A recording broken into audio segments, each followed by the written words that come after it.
పరిధిలో 2023 సంవత్సరం 14వ తారీఖు రోజు ఒక కేసు రిపోర్ట్ అయింది.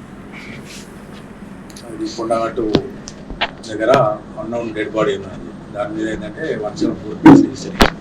ఆ డెడ్ బాడీ మొత్తం కాలిపోయి గబ్బు ఉంటుంది. అప్పుడు అది సస్పిషియస్ డెత్గా నమోదు చేసుకుని కేసు విచారణ చేపట్టినప్పటి ఐసీ గారు. తర్వాత ఏంటంటే దాంట్లో భాగంగా ఈ మధ్యలో రన్ నెంబర్ 258/25 గాంజా కేసులో మెట్పల్లి టౌన్లో కొంతమంది నిందితులు అరెస్ట్ అయ్యారు. దాంట్లో ఏంటంటే వాళ్ళని డౌట్ వచ్చి వాళ్ళ మొబైల్ చెక్ చేస్తే అందులో ఇక్కడ జరిగిన హత్యకు సంబంధించిన వీడియోలు ఉంటాయి.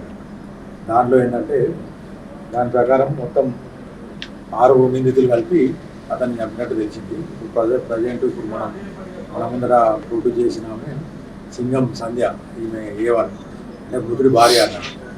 ఈ మృతుడి భార్య ఇలా యారాలు కొడుకు అంటే వాళ్ళ బావ కొడుకు చెప్తారు. కారణం ఏంటంటే ఈ మృతుడు అంటూ బాగా తాగి వచ్చింది, బిడ్డను ఈమెను కుటుంబ సభ్యులను హింసించడు, డబ్బులు లాగొట్టుడు, శారీరకంగా మానసికంగా హింసించి జీనాహారం చేసి దాన్ని భరించలేక ఏంటంటే బిడ్డ పెళ్లి చేస్తామన్నా కూడా ఒప్పుకోలేదు.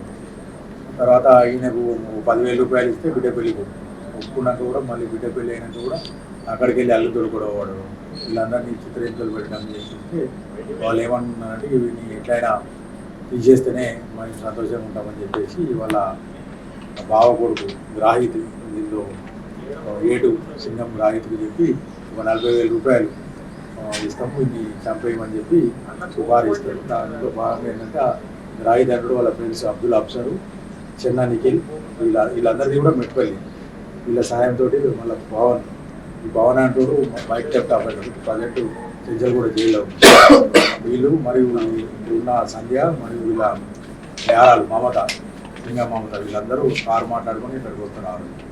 ఈ మమత అంటే ప్రస్తుతం చనిపోయింది.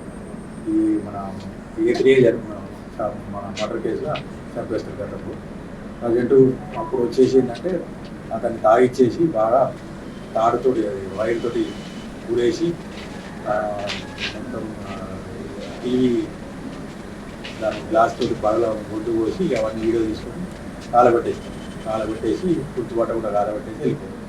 ఇప్పుడు మెట్పల్లి టౌన్లో మొన్న గాంజా నిందితులు అరెస్ట్ అయింది. A22 FO వాళ్ళు అరెస్ట్ అయినప్పుడు వాళ్ళ ఫోన్లు చెక్ చేసి తెలిసిన క్రమంలో ఏంటంటే ఇదంతా బయటకు వచ్చిందని తెలిసి నిందితురాలు ఇప్పుడు వచ్చి ఇక్కడ పోలీసులకు సరైన దాని మీద కేసు రీఓపెన్ చేసుకొని ఈ హత్య కేసును మళ్ళీ విచారణ చేయించుకుని ఇప్పుడు ఎవరైతే A22 A4 ఈ ముగ్గురు ఏంటంటే మెట్పల్లి పోలీసులు గాంజా కేసులో అరెస్ట్ అయ్యి జైల్లో ఉన్నారు. వాళ్ళను PT వారెంట్ మీద ప్రొడ్యూస్ చేసుకొని ఇక్కడ తీసుకొస్తాము. తర్వాత మళ్ళీ ఎవరైతే బైక్ థెఫ్ట్ పవన్ అని ఉన్నారో వాడు చెంచల్ కూడా చేస్తున్నారో అతను కూడా కోర్టు వారి ద్వారా PT వారెంట్ మీద తీసుకొచ్చి ప్రొడ్యూస్ చేసి ఈ హత్య కేసు మీద ఛార్జ్ దాఖలు చేయడం జరుగుతుంది.